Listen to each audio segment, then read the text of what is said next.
Picture this.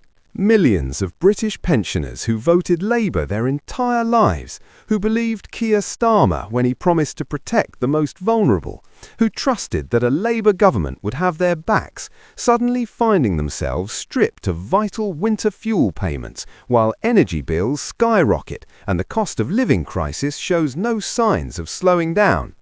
These aren't abstract statistics we're talking about. These are your grandparents, your elderly neighbours, the generation that built this country and now find themselves choosing between heating and eating because a Prime Minister who claims to care about working people decided that taking money from pensioners was somehow good policy. But here's where it gets absolutely brilliant. Those pensioners aren't just rolling over and accepting this betrayal. They're organising, they're protesting, they're making Starmer's life an absolute misery, and the political backlash is so severe it might just bring down his government before it's barely got started. If you haven't subscribed to British Mirror yet, hit that button right now and smash the notification bell, because we're about to dive into a political own goal so spectacular it'll be studied in campaign strategy courses for decades as the textbook example of how not to govern, and you'll want to catch every delicious moment of this unfolding disaster. Let's start with the decision itself, because the sheer political stupidity of it takes your breath away. Winter fuel payments have existed since 1997, introduced ironically by a Labour government under Tony Blair, designed to help pensioners afford heating during the coldest months when energy consumption peaks and elderly people are most vulnerable to cold-related health problems. For over 25 years, these payments have been universal for pensioners, meaning everyone over the state pension age received them, regardless of their other income.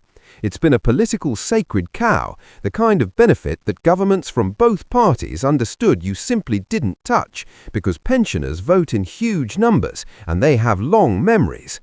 But Keir Starmer, in his infinite wisdom, decided that means testing winter fuel payments was somehow a brilliant idea that would save money and demonstrate fiscal responsibility. The policy change means that now only pensioners receiving pension credit, the very poorest, will receive the winter fuel payment. Everyone else, including pensioners living on modest state pensions, those who've saved a bit for retirement but aren't wealthy, those just above the pension credit threshold, suddenly lose between £200 and £300 per year. For wealthy pensioners, this might be annoying but manageable. For pensioners living on tight budgets, this is potentially catastrophic. The timing of this decision makes it even crueler. Energy bills have been through the roof since the energy crisis. Inflation has ravaged pensioners' savings and eroded the value of their pensions. The cost of living crisis has hit fixed-income households particularly hard because they can't just work more hours or find better-paying jobs to offset rising costs. They're stuck with whatever pension income they have, and that income is buying less and less. And into this environment, Starmer decides to cut winter fuel payments. It's like watching someone kick a person who's already on the ground and then being surprised when everyone thinks you're a bit of a monster. The supposed justification for this policy was that Labour inherited a £22 billion black hole in the public finances from the Conservatives and tough decisions had to be made. Fine, let's accept that argument for a moment. If you've got a massive budget shortfall and you need to make cuts, where do you start? Do you go after tax avoidance by the wealthy? Do you close loopholes that let corporations pay minimal tax? Do you cut spending on vanity projects or government waste? No, apparently the obvious place to start is by taking heating money from pensioners.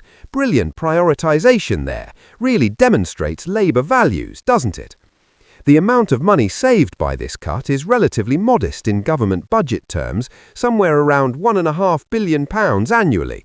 That's real money, certainly, but it's a drop in the ocean compared to overall government spending.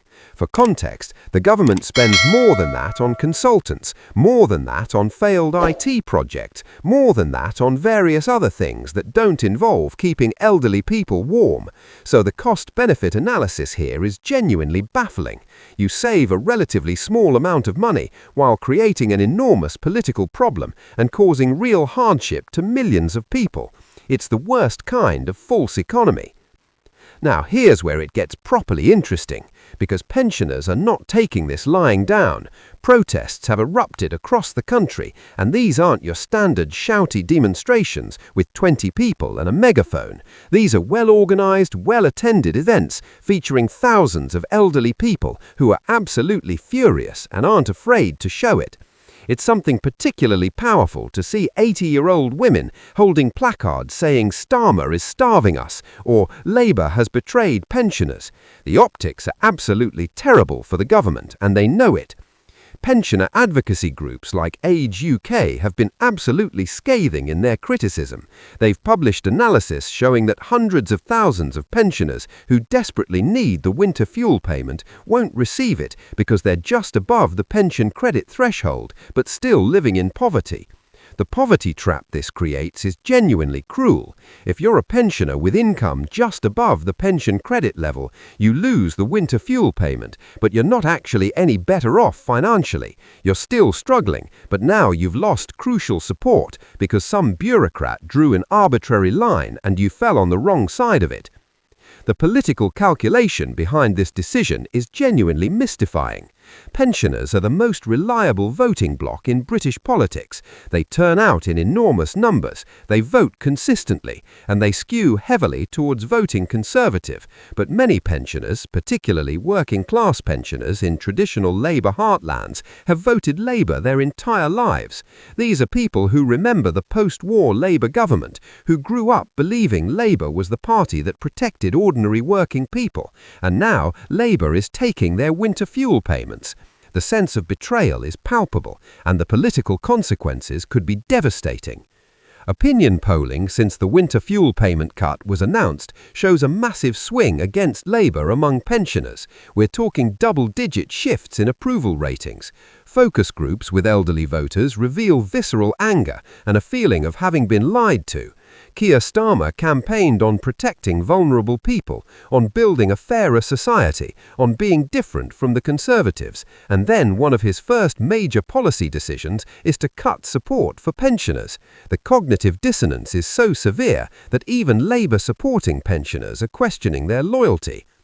The parliamentary rebellion over this policy was also significant. Several Labour MPs, particularly those representing constituencies with large elderly populations, either voted against the cut or abstained rather than support it.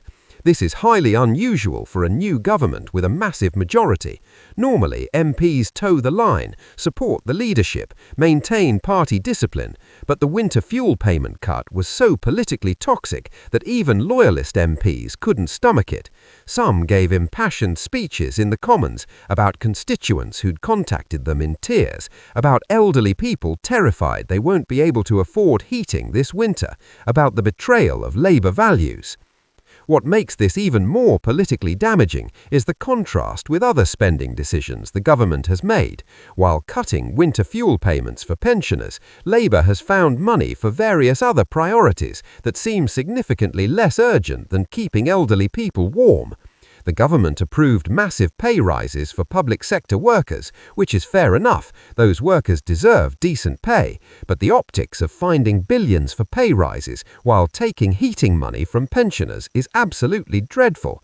It makes the government look like it has bizarre priorities and doesn't care about the elderly. The health implications of this policy are genuinely frightening. Cold homes kill elderly people. This isn't hyperbole or scaremongering. It's established medical fact. Hypothermia, increased vulnerability to respiratory infections, cardiovascular stress from cold exposure. These are real health risks that increase significantly when elderly people can't afford to heat their homes adequately. NHS data shows that excess winter deaths above the seasonal average, are heavily concentrated among the elderly and strongly correlated with cold weather and inadequate heating.